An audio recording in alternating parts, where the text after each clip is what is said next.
to see a better ruler for Egypt in Cleopatra than in her young and too easily influenced brother. Invoking Ptolemy XII's will, Caesar attempted to mediate peace between the siblings.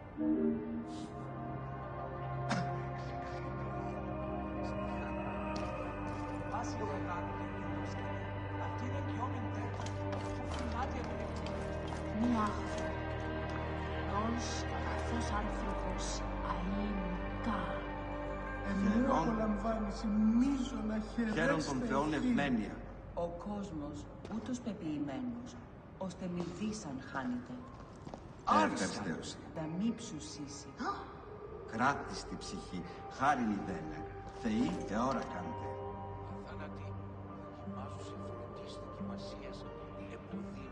Απολάβει τα τάξεως. Πάρτε σε Θεοί. Άρτια πίκραμε τασά ανηρέχτιστο. Εγωγήστε στη γειτονίων ημών συμφώνη. Θάλασσα αυτός της στήλης.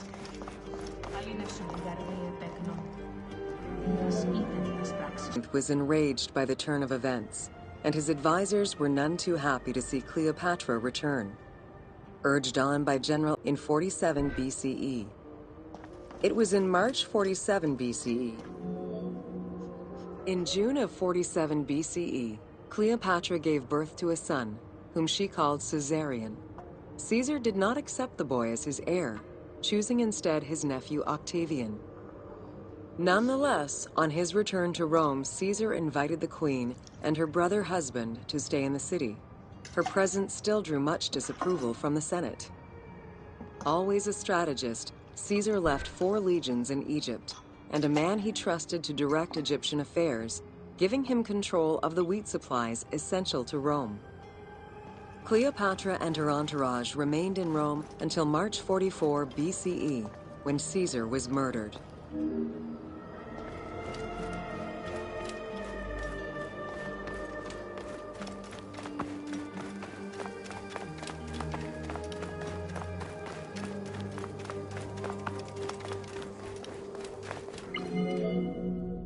Caesar's most faithful ally, Mark Antony, often visited the Queen of Egypt during his stay in Rome. Unlike most, he recognized the legitimacy of Caesarion, the natural son of Caesar. Antony knew he would need the riches of Egypt in order to fight Octavian and claim the Roman Empire. Cleopatra, in return, saw a powerful ally. In the winter of 41 BCE, she arranged a sumptuous tour of Egypt by boat to show Antony the wealth of her country and the power she held as its ruler.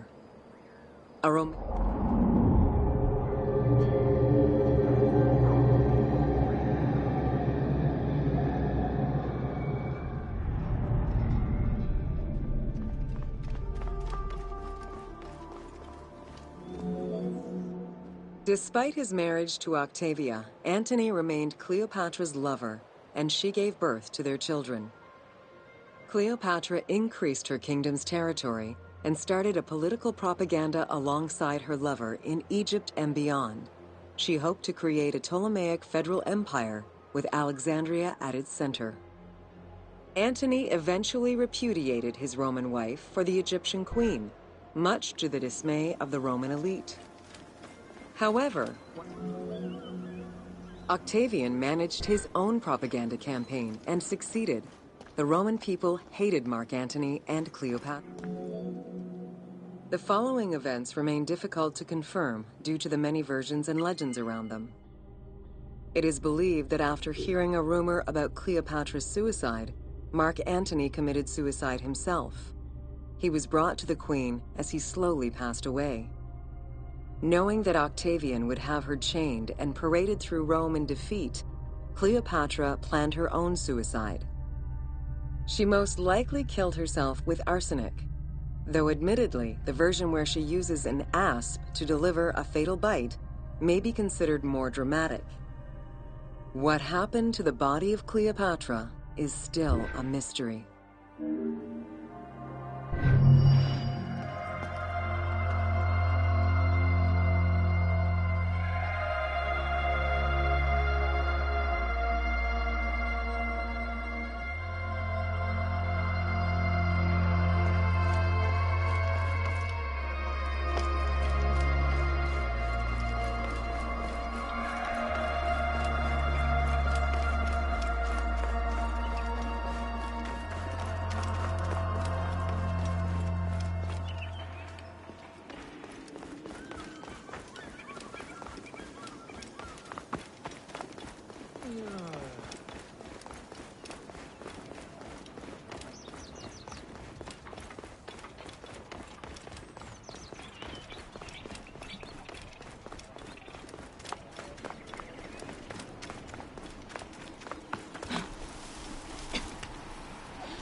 είναι η ανεογή.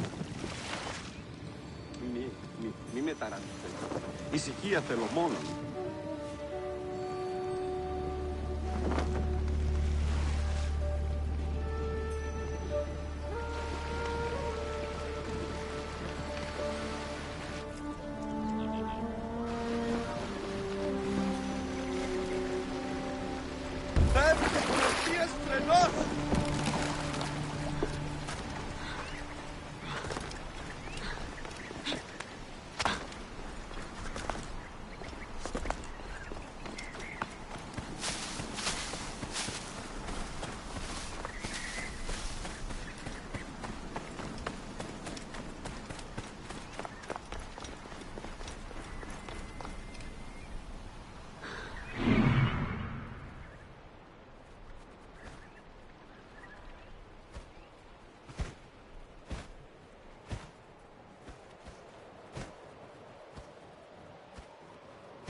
Ακίκουσον πολύλετες.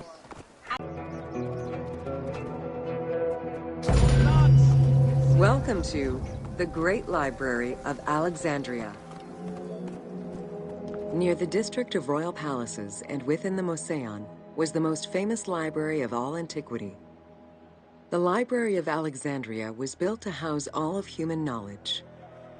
At its pinnacle, the library was believed to contain over 700,000 parchments.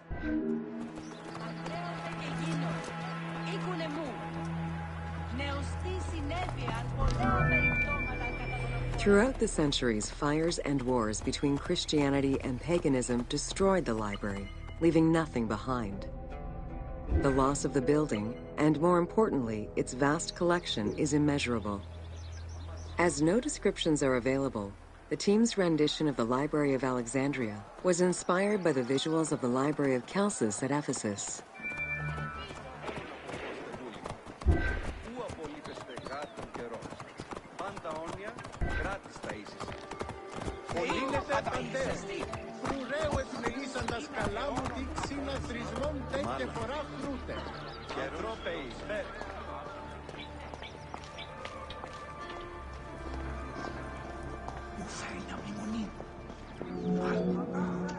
While much of the collection was purchased at the government's expense, the library also obtained books through other means.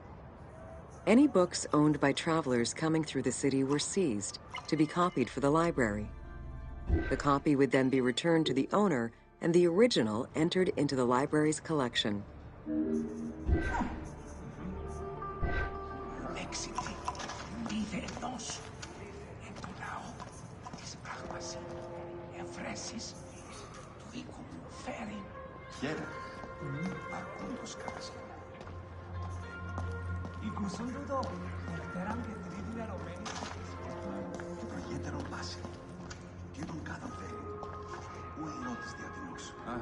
Λέξω το γεγονός Alexandria offered unrivaled intellectual and cultural attractions. Eminent scholars from Athens, Rhodes, and other Greek centers traveled to the city to learn and engage with other free thinkers. Both the Mouseion and the library were at the center of groundbreaking ideas and creative expression.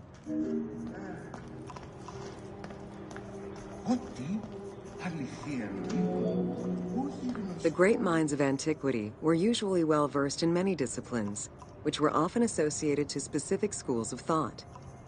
The Peripatetics, the Stoics, and the Cynics were among the most well-known schools of the time. It is clear that Alexandria lived up to its fundamental role as a city for intellectuals, nurturing many great minds whose impact reverberates through our modern world. Hypatia of Alexandria was a Greek mathematician, philosopher, astronomer, and inventor. Though born in Greece, she eventually migrated to Alexandria. Callimachus was born in Cyrene and educated in Athens. After his studies, he moved to Alexandria to work in the Great Library. A poet and a critic, he strongly rejected the epic format of Homeric poems, and instead fervently supported a shorter, more judiciously formulated style of poetry. His epigrams and elegiac poems were emulated by later poets. His work was extremely popular, second only to Homer's own works.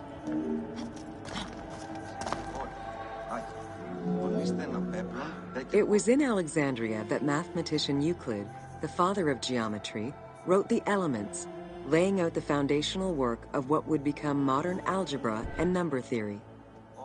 Euclidean geometry would become one of the most influential. How do you calculate the circumference of the Earth? With a camel, 2 sticks, and shadows cast by the sun. This is what Eratosthenes of Cyrene described in his principal work, Geography, while he was director of the Great Library of Alexandria. He is credited for the invention of the armillary spear around 250 BCE.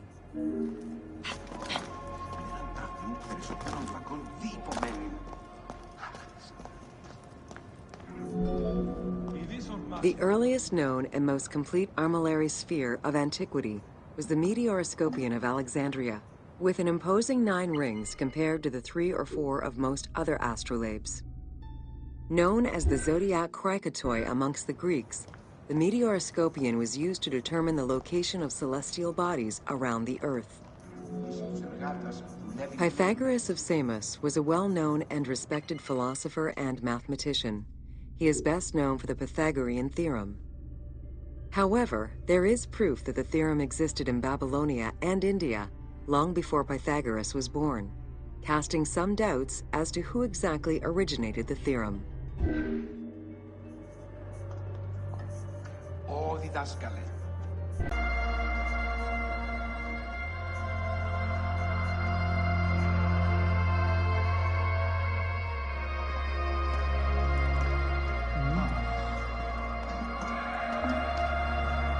Γιατί γάτο αυτόν επίσημα αράξε τον μερικιά.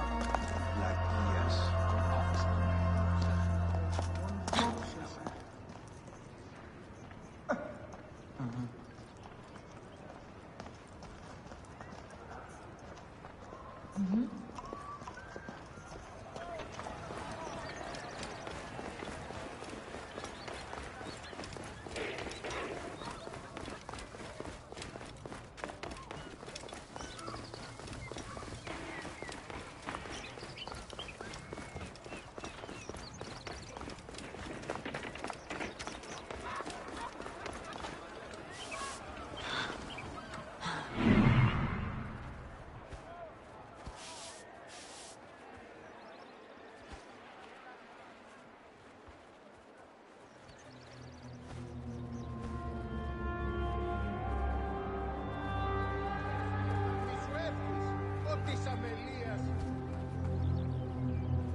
αυτής.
Welcome to Osiris, the first mummy.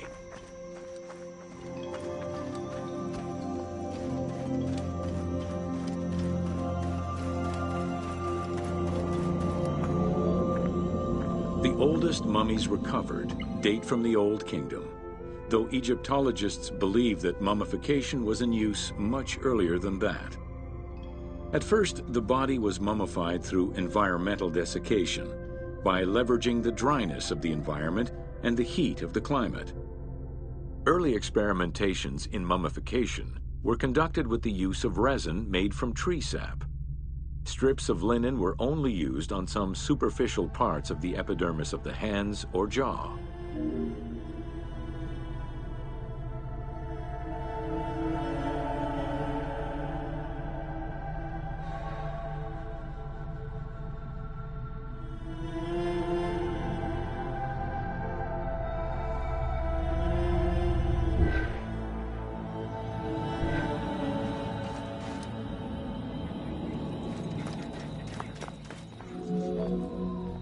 Ideologically, the will to preserve the body is not explained in any way. Osiris was mainly known as the god of the dead and the god of resurrection. The most well-known Genesis myth concerning Osiris is Plutarch, who gives the most simplified and complete summary of the story. Within Egyptian mythology, Osiris represents... Isis then reassembled the body of her husband by binding it together with strips of linen. Aided by her sister the ritual used to bring Osiris back to life essentially depicts how he became the first mummy. It is why, on the sarcophagi of kings, we often find Isis and Nephthys represented as the magicians who restore life to the deceased.